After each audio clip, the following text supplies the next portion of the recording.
An excerpt from the encyclical Deus Caritas Est by Pope Benedict XVI.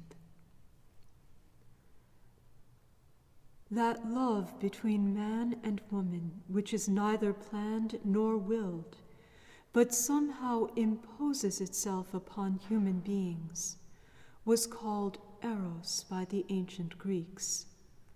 Let us note straight away that the Greek Old Testament uses the word eros only twice, while the New Testament does not use it at all.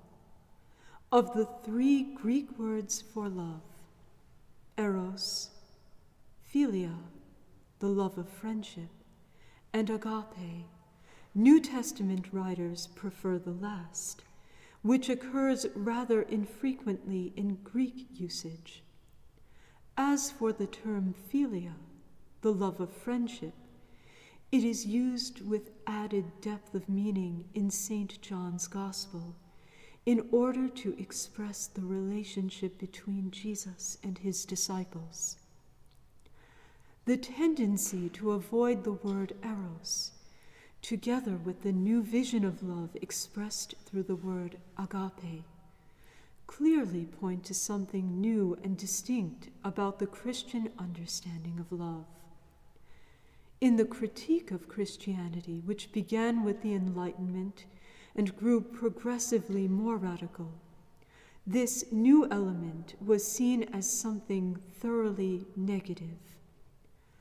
According to Friedrich Nietzsche, Christianity had poisoned eros, which for its part, while not completely succumbing, gradually degenerated into vice.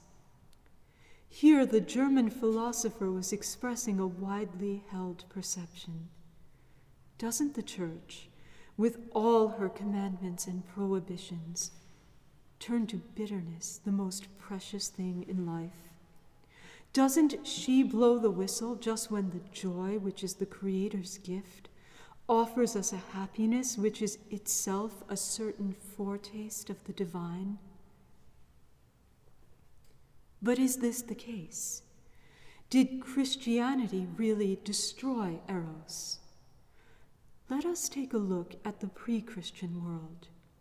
The Greeks, not unlike other cultures, considered eros principally as a kind of intoxication, the overpowering of reason by a divine madness, which tears man away from his finite existence and enables him, in the very process of being overwhelmed by divine power, to experience supreme happiness. All other powers in heaven and on earth thus appear secondary. Omnia vincit amor, says Virgil in the Bucolics. Love conquers all.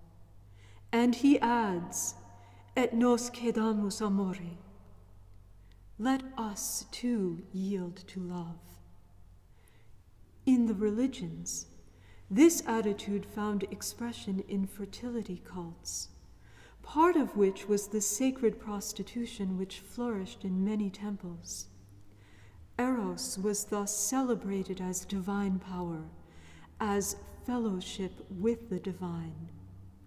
The Old Testament firmly opposed this form of religion, which represents a powerful temptation against monotheistic faith, combating it as a perversion of religiosity. But it in no way rejected eros as such. Rather, it declared war on a warped and destructive form of it, because this counterfeit divinization of eros actually strips it of its dignity and dehumanizes it. Indeed, the prostitutes in the temple who had to bestow this divine intoxication were not treated as human beings and persons, but simply used as a means of arousing divine madness. Far from being goddesses, they were human persons being exploited. An intoxicated and undisciplined eros, then, is not an ascent in ecstasy towards the divine, but a fall, a degradation of man. Evidently, eros needs to be disciplined and purified if it is to provide not just fleeting pleasure, but a certain foretaste of the pinnacle of our existence, of that beatitude for which our whole being yearns.